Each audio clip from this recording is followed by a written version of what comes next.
नमस्कार दोस्तों जैसा कि जो हमारा लास्ट वीडियो था जिसके अंदर हमने कन्वर्जन के बारे में बताया था इलेक्ट्रिक बाइक के।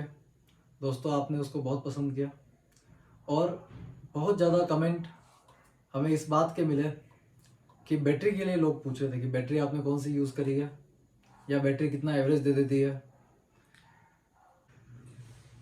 दरअसल साथ साथ मैं आपको ये भी जानकारी देना चाहूँगा कि कौन सी बैटरी बेस्ट रहती है इलेक्ट्रिक बाइक कन्वर्जन के लिए और हमने जो बैटरी यूज़ करी है वो कौन सी है और कौन कौन से अल्टरनेट यहाँ पर अवेलेबल है।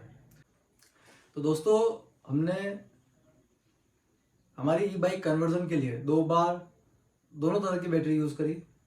सबसे पहले हमने लेड एसिड बैटरी यूज़ करी। लेड एसिड बैटरी जब हमने यूज़ करी तब सबसे बड़ी समस्या हमारे लिए ये आई कि उसको हम फिट कहाँ करें बाइक के अंदर।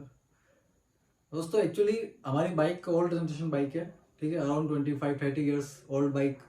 तो उसके इंजन सेक्शन में इतनी जगह नहीं है। अगर आप देखेंगे जो अभी की जो बाइक आ रही है passion pro, hero Honda Splendor, उसके कंपैरिजन में हमारी बाइक में इतना स्पेस था ही नहीं कि हम 5 बैटरी हो। और क्योंकि हमारा जो किट है वो 60 वोल्ट का किट था। कई लोगों के पास में क्या होता है 40 वोल्ट 48 वोल्ट का किट होता है। हमारा 60 वोल्ट का किट था, तो 60 वोल्ट में 12 वोल्ट की 5 बैटरी की हमको जरूरत थी। अब 12 वोल्ट की 5 बैटरीज, सबसे पहली बात तो जब हमने पहली जो फर्स्ट बैटरी हमने उठाई 12 वोल्ट की, तो उसका वजन भी बर्दाश्त के बाहर, लगभग एग्जैक्टली नापा तो नहीं बट 15 किलो के आसपास उसका वजन होगा। तो इतनी भारी भरकम बैटरीज और ऐसी एक, तो आप सोच लो कि ऐसी 5 बैटरियाँ लगभग 70 से 80 किलो की खाली वो बैटरी हो जाती है। अब इतनी भारी भरकम बैटरियाँ बाइक पे फिट करना, उसके बाद उनको स्टेबल रखना, क्योंकि लेड एसिड बैटरी को स्टेबल रखना बहुत जरूरी है। लेड एसिड बैटरी में नो डाउट एसिड होता है, बैटरीज को स्टेबल रखना बहुत जरूरी है ताकि वो प्रॉपर फंक्शनिंग कर सके। वो सीधी रहनी चाहिए, आप उसको हल्के से टेढ़ा मेढ़ा नहीं लगा सकते क्योंकि वो सॉलिड बैटरीज नहीं होती है। तो यहाँ पर बहुत ज़्यादा प्रॉब्लम हमने फेस करी है लेड एसिड को लेकर। इवन इतनी ज़्यादा प्रॉब्लम हमने फेस करी कि हमको आज रिटर्न करनी पड़ी इस हालात में। तो लेड एसिड बैटरी वाला जो रिस्पॉन्स था वो बहुत ही बेकार रहा। लेड एसिड बैटरी को हम ना बाइक में फिट कर पाए। हमने उस किट को जरूर उसे चलाया, किट उससे अच्छा वर्क हुआ, फंक्शनिंग की दिक्कत नहीं थी, दिक्कत उसकी स्टेबिलिटी की थी। उसको आप फिट कैसे करोगे, उसको आप गाड़ी में एडजस्ट कैसे करोगे। तो इस कमी को दूर करने के लिए फिर हमने थोड़ा सा अपना बजट पार किया और फिर अल्टीमेटली हमने लिथियम आयन बैटरी परचेज करी। दोस्तों यहाँ पर मैं आपको सीधा सीधा बताना चाहता हूँ कि हमने जो फेस किया लेड एसिड को लेकर और लिथियम आयन को लेकर वो क्या था, और फिर हमारा जो रिसर्च है वो हमको क्या बोलता था इसके बारे में। दोस्तों सबसे पहले जब हमने इलेक्ट्रिक बाइक कन्वर्जन के बारे में सोचा था तो हमारे दिमाग में लेड एसिड बैटरी ही आई थी। और इसका एक सीधा सा कारण है, सीधा जो इसका जो रीज़न है वो है इसकी कॉस्ट। लेड एसिड बैटरी की अगर अपन बात करें तो अपने को बहुत ही सस्ती रहती है। एक बैटरी की जो कीमत थी, जो जब हमने परचेज करी, तो अराउंड 3,500 रुपये एक 12 वोल्ट की बैटरी की प्राइस थी। तो हमको क्योंकि 5 बैटरी की ज़रूरत थी, तो आप मल्टीप्लाई कर दीजिए उससे, तो लमसम 15,000 के अंदर अंदर हमारा काम हो रहा था। ये हाल था लेड एसिड बैटरी के साथ में। तो जाहिर सी बात है कि हमारा मन सबसे पहले लेड एसिड पे ही आया। हमने सोचा कि कॉस्ट एफिशिएंट है, तो पैसा बचाने के हिसाब से हमने लेड एसिड बैटरी परचेस करी। वही दूसरी ओर जब हमने लिथियम आयन के बारे में मार्केट में पता किया कि उसकी कॉस्ट क्या है, क्योंकि कॉस्ट तो हम चाहते थे कि दोनों की पता चले हमको। जाहिर सी बात है कि जो हमको कॉस्ट में एफिशिएंट होगा हम पहले वही प्रेफर करेंगे। तो जब हमने लिथियम आयन के बारे में पता किया तो हमने देखा कि लिथियम आयन हमको उस वक्त मार्केट में कोई 30,000, कोई 35,000, कोई 32,000, तो लगभग जो रेट थी वो बहुत ज़्यादा हमको फेस करनी पड़ रही थी। हालांकि बाद में हमने रिसर्च किया तो पता पड़ा कि इसकी रेट का वेरिएशन 20,000 से स्टार्ट होता है। जो हम चाह रहे थे बैटरी उसकी भी बात कर रहा हूँ, 20,000 से और 40-50,000 तक इसका वेरिएशन रहता है। तो जाहिर सी बात है कि जो मुझे जो बैटरी की ज़रूरत थी वो बैटरी मेरे बजट के थोड़ी सी बाहर जा रही थी, और इसलिए मेरा जो फर्स्ट लुकआउट था वो लेड एसिड बैटरी को लेकर था। तो मैंने सोचा कि लेड एसिड बैटरी को अपन परचेस कर लेते हैं। तो जो मैंने जो ऑब्जर्व किया, क्योंकि हमने सेकंड टाइम पे लिथियम आयन बैटरी परचेस करी और वो हमको पड़ी अराउंड 26,000, तो जाहिर सी बात है कि हमने दोनों को कंपेयर किया। तो दोस्तों सबसे पहला जो पॉइंट है यहाँ पर मैं आपके सामने क्लियर करना चाहता हूँ कॉस्ट का। तो दोस्तों सबसे जो पहला पॉइंट है दोनों के कंपैरिजन में लेड एसिड और लिथियम आयन, वो है कॉस्ट का। दोस्तों नो डाउट ये जो मैं आपको बता रहा हूँ ये मेरा प्रैक्टिकल एक्सपीरियंस मैं आपको बता रहा हूँ, ठीक है। मैं इस फील्ड में जो हमारा रिसर्च था गाड़ी बनाने से पहले, दरअसल वो मैं आपके सामने डिस्कस कर रहा हूँ। तो जो सबसे इम्पोर्टेंट फैक्टर यहाँ पे निकल के आया था वो है कॉस्ट का। तो कॉस्ट की अगर बात करूँ तो लेड एसिड सस्ती पड़ती है। लेड एसिड की जो बैटरी की जो कॉस्ट है वो लिथियम आयन के मुकाबले लगभग आधी है। लगभग आपको आधी रेट में लेड एसिड मिल जाएगी सेम पावर में, क्योंकि बैटरी के अंदर मैं आपको बता दूं कि एक इम्पोर्टेंट फैक्टर होता है, वो होता है पावर का। यानी कि आप जो बैटरी परचेस कर रहे हो वो क्या आपको पावर देने वाली है। तो वो जो पावर होती है वो अल्टीमेटली डिसाइड करती है कि आपकी गाड़ी कितनी चलने वाली है। दोस्तों कॉस्ट एक बहुत इंपॉर्टेंट फैक्टर होती है यहाँ पर। लेड एसिड जो हमको पड़ी वो काफ़ी सस्ती थी, ठीक है। अराउंड 15,000 के अंदर हमको लेड एसिड पड़ गई। लेकिन लिथियम आयन की अगर मैं बात करूं तो उसकी कॉस्ट थोड़ी सी ज़्यादा थी। लिथियम आयन की जब हमने बैटरी परचेस करी 24Ah यहाँ पर बैटरीज की पावर रेटिंग होती है कि वो आपको कितना एवरेज देने वाली है। तो वो 24Ah की जो हमने ली थी 60 वोल्ट की बैटरी, तो वो अराउंड हमको 26,000 की वो हमको पड़ गई। GST वेस्टी लगा के वो लगभग 26,000 की बैटरी हमको पड़ी। तो जाहिर सी बात है कि कॉस्ट का अगर अपन फैक्टर देखें तो लिथियम आयन थोड़ी हमको कॉस्टली पड़ी, जबकि लेड एसिड हमको काफ़ी सस्ती पड़ी। तो कॉस्ट के हिसाब से अगर आप जाना चाहो तो नो डाउट लेड एसिड पे आप जा सकते हो, क्योंकि लेड एसिड की कॉस्ट आपको कम पड़ेगी। पर दोस्तों यहाँ पे मेरा एक बात है जो मैं आपसे कहना चाहूँगा कि भले ही आप मनी को as a important factor consider करो, हमने भी किया था, हमारे पास भी प्रॉपर अमाउंट ऑफ मनी नहीं था, बट स्टिल हमने लिथियम आयन ही परचेस करी सेकंड राउंड में। और इसका कारण ये था कि हम लेड एसिड में कुछ हमने इतनी कमियां देखी थी कि हमको लगा कि लिथियम आयन लेना ही सही होता है। तो अगर आपके पास पैसा नहीं है तो आप किस्तों पे ले लो। आप कुछ ऐसा सेटिंग करो कि आपको बैटरी क्रेडिट पे मिल जाए, ठीक है। आप उसकी किस्तें करो तो क्रेडिट कार्ड से आप ले लो, क्योंकि हमने भी यहाँ पर यही किया और यही सबसे सही सौदा है। क्योंकि पर्पस के हिसाब से अगर देखा जाए तो आपके पर्पस को सॉल्व सही ढंग से लिथियम आयन बेटर तरीके से करेगी। दोस्तों जो फर्स्ट पॉइंट तो था कॉस्ट का, उसको अगर आप एक पल के लिए इग्नोर कर भी दो तो सेकंड पॉइंट जो है वो बहुत ही ज़्यादा मायने रखता है, और वो है एक्सेसिबिलिटी। यानी कि आप बैटरी को यूज़ कितनी आसानी से कर सकते हो। देखो लेड एसिड बैटरी जो कॉस्ट है वो काफ़ी कम है, बट बदले में आपको कुछ चीज़ ज़्यादा भी मिलती है। वो ज़्यादा क्या है, वो है वजन। अगर आप देखो तो लेड एसिड बैटरी बहुत ही हैवी होती है। एक लेड एसिड बैटरी की अगर मैं बात करूं 12 वोल्ट की, जो 24Ah की 12 वोल्ट की एक बैटरी, क्योंकि ऐसी टोटल 4 से 5 बैटरी आपको लगानी पड़ती है। अगर आपका 48 वोल्ट का किट है तो आप 4 बैटरी यूज़ करोगे। आपका अगर 60 वोल्ट का किट है तो आपको ऐसी 5 बैटरी आपको यूज़ करनी पड़ेगी। तो आप इसको आइडिया कुछ ऐसा लगाओ कि एक जो बैटरी होती है वो अराउंड 10 से 15 किलो की होती है। अब आप सोचो कि अगर एक बैटरी का वेट अगर 10 से 15 किलो है, ऐसी आपको 5 या 6 बैटरी अगर आपको यूज़ करनी है, या 4 या 5 बैटरी अगर आपको यूज़ करनी है, तो लॉजिकल है कि आपका वेट काफ़ी ज़्यादा होने वाला है। तो आपकी जो गाड़ी है, इसके बारे में आपको बता दूं कि इलेक्ट्रिक बाइक का जो एवरेज देने का जो प्रिंसिपल होता है वो कहीं ना कहीं उसके वेट पे बेस्ड होता है, और हर गाड़ी का बेस्ड होता है, भले वो पेट्रोल बाइक भी क्यों ना हो। आप कितना वजन लेके उस गाड़ी पे चल रहे हो, यही चीज़ डिसाइड करती है कि गाड़ी कितना एवरेज देने वाली है। तो इलेक्ट्रिक बाइक का जो एवरेज है वो भी इस बात पे डिपेंड करता है कि उस पर वजन कितना है। अब आप सोचो कि 60-70 किलो अगर आप खाली बैटरी का वजन गाड़ी के पे ऊपर रख देते हो, एक आदमी जितना वजन है, तो आपकी गाड़ी एवरेज कहाँ से देगी। आप एक अच्छी महंगी सी क्वालिटी की लेड एसिड बैटरी अगर आप ले आते हो और उसको आप क्या करते हो, गाड़ी पे सेट कर भी देते हो जैसे से करके, फिर जब आप बात आएगी एवरेज की, तो जाहिर सी बात है आपके एवरेज पे फर्क आएगा ही आएगा, इसमें कोई शक नहीं है। अगर आपकी गाड़ी 60 किलोमीटर चल सकती थी, तो शायद उस बैटरी के साथ में आपकी गाड़ी 50 किलोमीटर ही चले या 40 ही चले, क्योंकि फर्क आना जायज़ है। वजन ज़्यादा हो जाएगा, बैटरी पे मोटर पे लोड ज़्यादा आएगा, उसको ज़्यादा वर्क करना पड़ेगा, और ज़्यादा वर्क अगर वो करती है तो अल्टीमेटली वो आपको एवरेज कम देगी। तो एक कन्वीनियंसी की बात अगर करी जाए, तो मेरा ये मानना है कि लेड एसिड बैटरी इतनी ज़्यादा कन्वीनियंट नहीं है। वही अगर लिथियम आयन को अपन कंपेयर करें, तो लिथियम आयन काफ़ी लाइट वेट होती है। मेरे पास जो 60 वोल्ट 24 एच की लिथियम आयन बैटरी है, उसका ओवरऑल वजन है 8 किलो।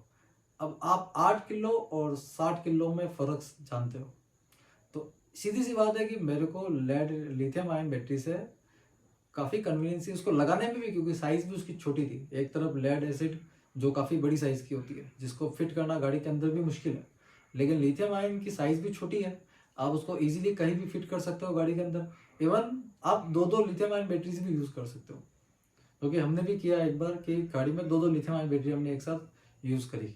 ठीक है, दोनों एक साथ यूज़ नहीं करी, साइड बाय में यूज़ करी, पर आप यूज़ कर सकते हो। लेकिन लेड एसिड में ऐसा नहीं है। अब लेड एसिड में तो आप बहुत हेवी होती है, आप 2 सेट तो लेके चल ही नहीं सकते। आप एक सेट में अगर आपको 60 किलो मिल रहा है, तो 2 सेट में तो आपको 120 किलो, आप कैसे संभालोगे उसको। तो conveniences is a second factor. और मेरे हिसाब से जो कन्वीनियंट अगर अपन देखें, तो दोनों में ज़्यादा कन्वीनियंट है आपकी लिथियम आयन बैटरी। दोस्तों, तो जो थर्ड पॉइंट है वो है चार्जिंग का। चार्जिंग का भी एक इशू हमने नोट किया। यहाँ पर lead acid takes more time. आपको ये ध्यान रखना बहुत जरूरी है कि चार्जिंग की अगर बात की जाए, तो लेड एसिड वाकई में बहुत ज़्यादा टाइम लगाती है चार्ज होने में। 24 एच की 60 वोल्ट की जो लेड एसिड की जो बैटरी है, इसको चार्ज होने में अराउंड 9 से 10 घंटे लगता है। और वही लिथियम आयन की बैटरी को अगर हम चार्ज करते हैं, तो अराउंड 3 से 4 घंटे में वो चार्ज हो जाती है। तो चार्जिंग का एक बहुत बड़ा डिफरेंस है यहाँ पर, लगभग 3 गुना ज़्यादा आपको टाइम लग सकता है लेड एसिड की चार्जिंग में। जाहिर सी बात है कि अगर आप लेड एसिड प्रीफर करते हैं, तो आपको ओवरनाइट चार्ज पर छोड़ना पड़ेगा, जबकि लिथियम आयन के केस में हम इसको ओवरनाइट नहीं छोड़ते। हम क्या करते हैं, अपनी गाड़ी मॉर्निंग में 6 बजे अगर उठते हैं, तो 6 बजे चार्ज पे लगा दी, और 9 बजे हमको निकलना होता है, तो लगभग आराम से उस टाइम तक वो 100% के आसपास चार्ज हो जाती है, क्योंकि ऑलरेडी वो थोड़ी बहुत चार्ज होती है। बिल्कुल डिस्चार्ज करके भी गाड़ी को हम नहीं छोड़ते हैं, है ना। और बिल्कुल डिस्चार्ज होकर छोड़ी भी जाए तो कोई दिक्कत नहीं है, क्योंकि लेड एसिड इसको कट ऑफ कर सकती है। अगर आप फुल्ली डिस्चार्ज कर देते हो लेड एसिड को, सॉरी लिथियम आयन को, तो उसके बावजूद भी लिथियम आयन रिकवर कर लेती है, और बेसिकली चार्जर पे डिपेंड करता है। तो यहाँ पर चार्जिंग के पॉइंट ऑफ व्यू से अगर मैं डिस्कस करूँ, तो जो लिथियम आयन बैटरी है उसकी चार्जिंग मोर इजी है, और वो फास्ट चार्जिंग है। यहाँ पर मैंने कुछ चार्जर्स के बारे में सुना भी है जो फास्ट चार्जर्स है, और काफ़ी कम टाइम में, इवन 40 मिनट और 1 घंटे के अंदर अंदर भी लिथियम आयन बैटरी को फुल्ली चार्ज कर देते हैं। तो ऐसे चार्जर भी मार्केट में उपलब्ध है, अवेलेबल है। अगर आप चाहो तो वो भी परचेज कर सकते हो। उनकी कॉस्ट थोड़ी ज़्यादा होती है। एक नॉर्मल जो चार्जर आपको मिलेगा लिथियम आयन का, वो अराउंड 3000 का 4000 का आसपास आपको मिलेगा, एवरेज यही रेट बैठेगी उसकी। और मार्केट में कोई है जो ज़्यादा प्राइस की डिमांड भी करते हैं, चार्जर बहुत ज़्यादा रेट में भी आपको मिल जाएगा मार्केट में, पर एक एवरेज जो रेट है जो मैंने ऑब्जर्व किया, वो 3 से 4000 है। इस रेट में आपको आसानी से चार्जर मिल जाएगा। तो at the point of charging मेरे हिसाब से लिथियम आयन मोर कन्वीनियंट है और इजी टू चार्जेबल है। फोर्थ जो पॉइंट है दोस्तों, वो है ड्यूरेबिलिटी का। ड्यूरेबिलिटी का पॉइंट के हिसाब से पर्सनली मैं आपसे कहूँगा कि lithium ion is more better. और मैं इस पॉइंट को डायरेक्टली लिंक करना चाहूँगा फर्स्ट पॉइंट यानी कि कॉस्ट के साथ में। क्योंकि देखो, कोई चीज़ अगर ड्यूरेबल है, कोई चीज़ अगर लॉन्ग लाइफ की है, तो ऑटोमेटिकली वो हमारे लिए इकोनॉमिक हो जाती है। कॉस्ट उसकी जो भी हो, वो हमारे लिए बेटर होती है। तो ड्यूरेबिलिटी के हिसाब से अगर देखा जाए तो लिथियम आयन फार बेटर है लेड एसिड के मुकाबले। लेड एसिड में जैसे कि मैंने बात करी, कंपनी में बात करी, और जब मैं बैटरी लेने गया था तो मैंने डिस्कशन किया था उसकी गारंटी वारंटी के लिए। तो बैटरी के अंदर बहुत ज़्यादा वारंटी हमको नहीं मिल रही थी।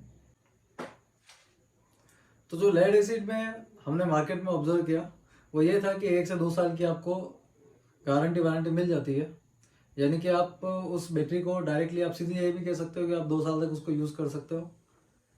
और बहुत मतलब मोस्टली लोग तो यही बातें करते हैं कि 2 साल बाद बैटरी की लाइफ लगभग ख़त्म हो जाती है। 2-3 साल में ऐसा है कि लेड एसिड बैटरी के बाद आप ये मान लो कि वो मतलब अनयूजेबल है।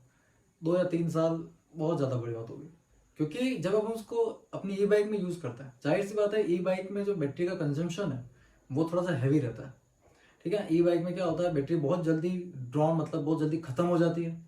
हम उसको बहुत जल्दी चार्ज करना चाहते हैं, तो चार्जिंग और डिस्चार्जिंग का जो साइकिल है वो इतना फास्ट होता है कि अल्टीमेटली जो बैटरी की एफिशिएंसी है उसमें फ़र्क पड़ता है।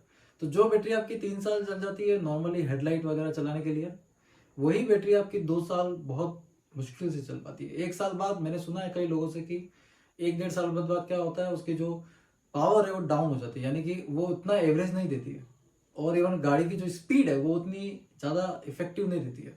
जैसे जब वो नई नई बैटरी लाए थे एकदम ताज़ा ताज़ा बैटरी थी फ्रेश, तो उनकी बैटरी बहुत अच्छी पावर दे रही थी, बहुत अच्छी गाड़ी की स्पीड उनको मिल रही थी, पिकअप वगैरह बहुत अच्छा था। लेकिन धीरे धीरे टाइम के साथ में क्या होता है, वो जो बैटरी है उसकी पावर भी डाउन हो जाती है।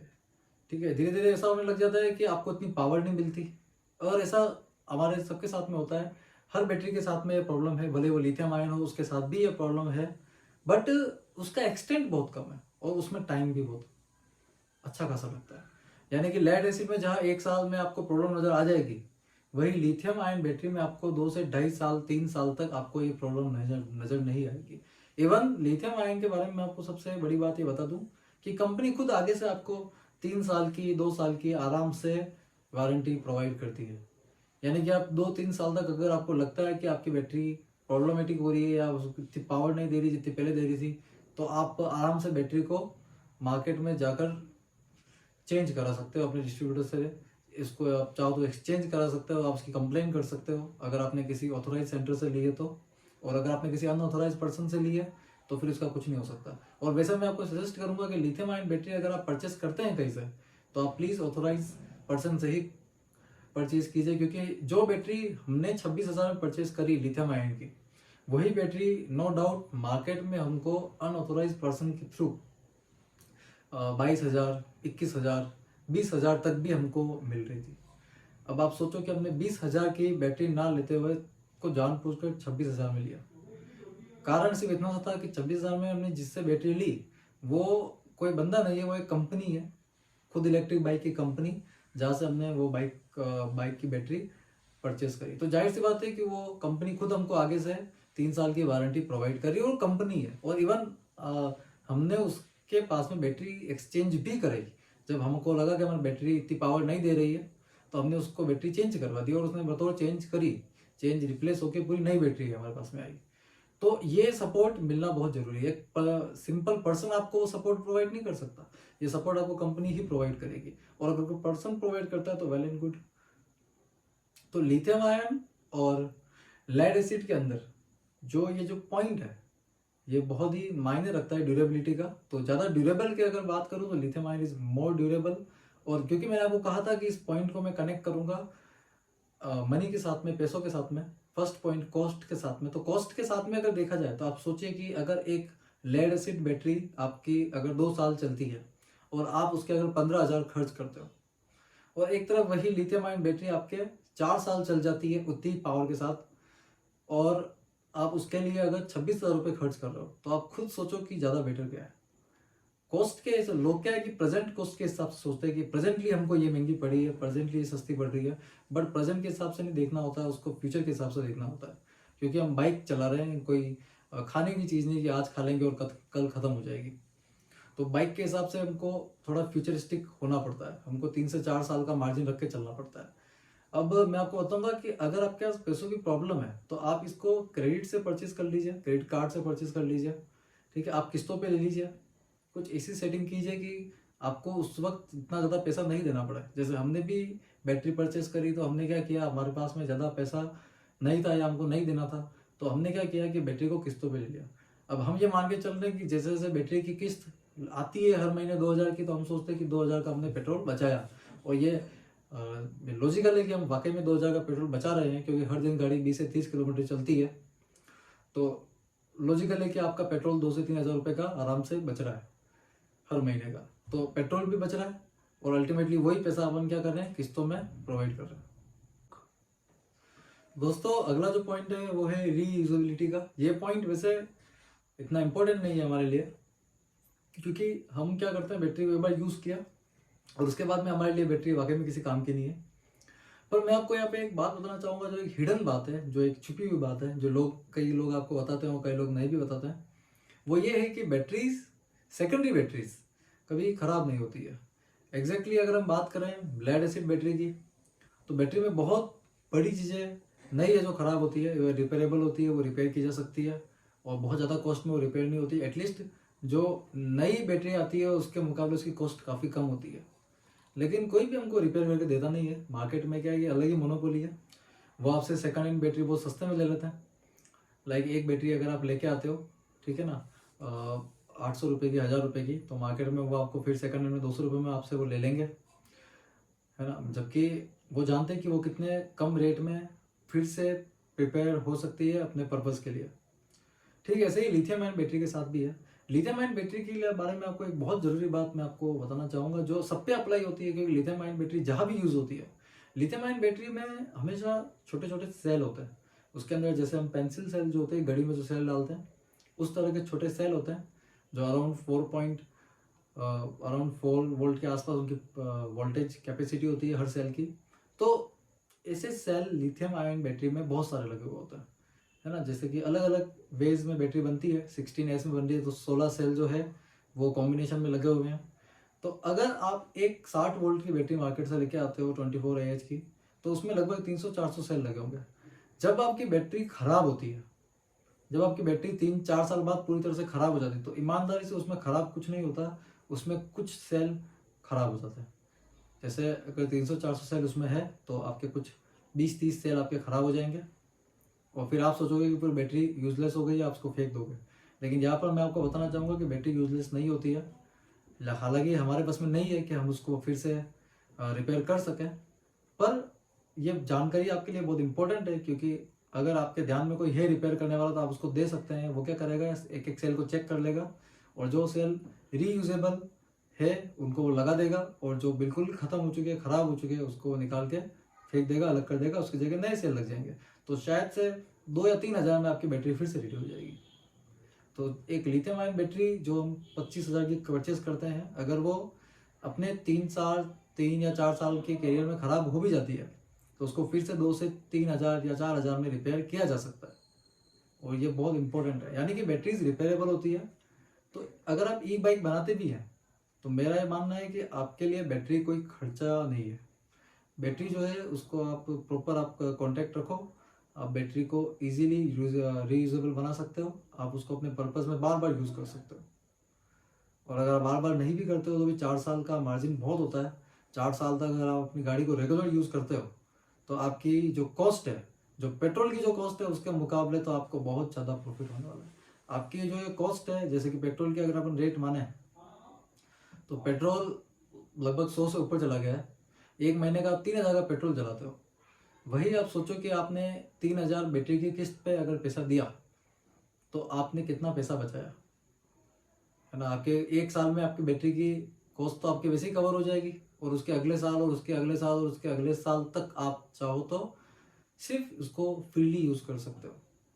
हालांकि आपकी इलेक्ट्रिसिटी कॉस्ट भी इसमें ऐड होती है, बट मैं आपको बता दूं कि इलेक्ट्रिसिटी कॉस्ट बहुत ज़्यादा नहीं होती है।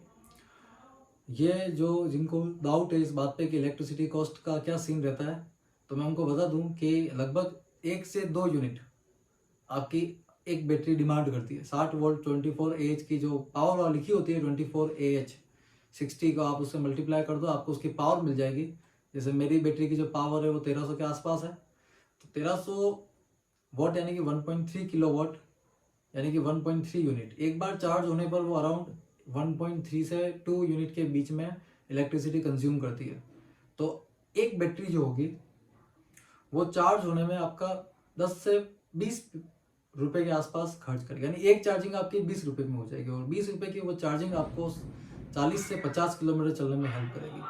पेट्रोल के मुकाबले ये बहुत सस्ता है, क्योंकि पेट्रोल आपको 100, जैसे गाड़ी का अभी नॉर्मल गाड़ी का एवरेज रहता है कि 110 रुपये का पेट्रोल अगर आप भरते हो तो आपकी गाड़ी 40-50 किलोमीटर चलती है। वही ये बैटरीज जो है ये आपको मात्र 15 से 20 रुपये में 50-60 किलोमीटर आपको हेल्प करेगी चलने में। तो नो डाउट ज़्यादा बेटर सौदा आपका हो सकता है अगर आप बैटरीज पे इन्वेस्ट करते हैं। तो मेरा ओवरऑल अगर वीडियो का सजेशन में निकाल के रखूँ तो मेरा ये मान के चलना है कि lithium ion battery is far better than lead acid. Lead acid no doubt आपको सस्ती लगेगी, बट कन्वीनियंसी के हिसाब से, ड्यूरेबिलिटी के हिसाब से, और सबसे इम्पोर्टेंट पावर के हिसाब से, क्योंकि पावर परफॉर्मेंस का बहुत फर्क पड़ता है। मेरा ये मानना है कि लेड एसिड कहीं सेट नहीं होती है लिथियम आयन के सामने। तो लिथियम आयन आप परचेस कर सकते हैं, कॉस्ट आपको थोड़ी ज़्यादा मिलेगी, बेशक मिलेगी, बट वो आपके फायदे में है। ओवरऑल आप देखिए वो आपको सस्ती पड़ेगी। तो दोस्तों ये जानकारी थी आपके सामने हमने पेश करी। तो ये जानकारी आपको कैसे लगी प्लीज़ आप कमेंट पे हमको ज़रूर बताइए। जो पूरी जानकारी है हमने अलग अलग सोर्सेज से रिसर्च करी है, और सबसे मेन हमारा खुद का पर्सनल एक्सपीरियंस जहाँ पर हमने गाड़ी बनाते वक्त फील किया, वो चीज़ भी हमने आपके सामने रखी। हमारा पर्सनल ओपिनियन तो ये है कि आप लिथियम आयन पे जाइए, ठीक है। इसमें एक नई जमाने की बैटरी और आ रही है जो लिथियम फॉस्फेट है। मेरा देखो दोस्तों यही कहना है कि लिथियम फॉस्फेट और लिथियम आयन में पर्सनल हमारा जो ऑब्जर्वेशन था आपको कोई फर्क नजर नहीं आया। पावर रेटिंग की अगर देखो लिथियम फॉस्फेट के लिए सिर्फ बोला जाता है कि ड्यूरेबिलिटी उसकी बेटर मानी जाती है, बट ओवरऑल मेरा ऑब्जर्वेशन ये है कि अगर पावर की बात करें तो मुझे सेम लगती है दोनों, क्योंकि हमने दोनों यूज़ करी हुई है। एक कस्टमर की हमने लिथियम फॉस्फेट बैटरी भी यूज़ करी थी, उसमें लगाई थी उनके गाड़ी के अंदर, तो ज़्यादा हमको फ़र्क नज़र नहीं आया। तो ओवरऑल देखा जाए तो लिथियम आयन लो चाहे लिथियम फॉस्फेट लो, ज़्यादा फर्क हमको नज़र नहीं आ रहा है। हालांकि फ़र्क है बट वो इग्नोरेबल है। तो दोस्तों यहीं पे मैं वीडियो को अब ख़त्म करूँगा, और वीडियो को प्लीज़ लाइक और सब्सक्राइब आप ज़रूर करिएगा। बहुत बहुत धन्यवाद आपका, और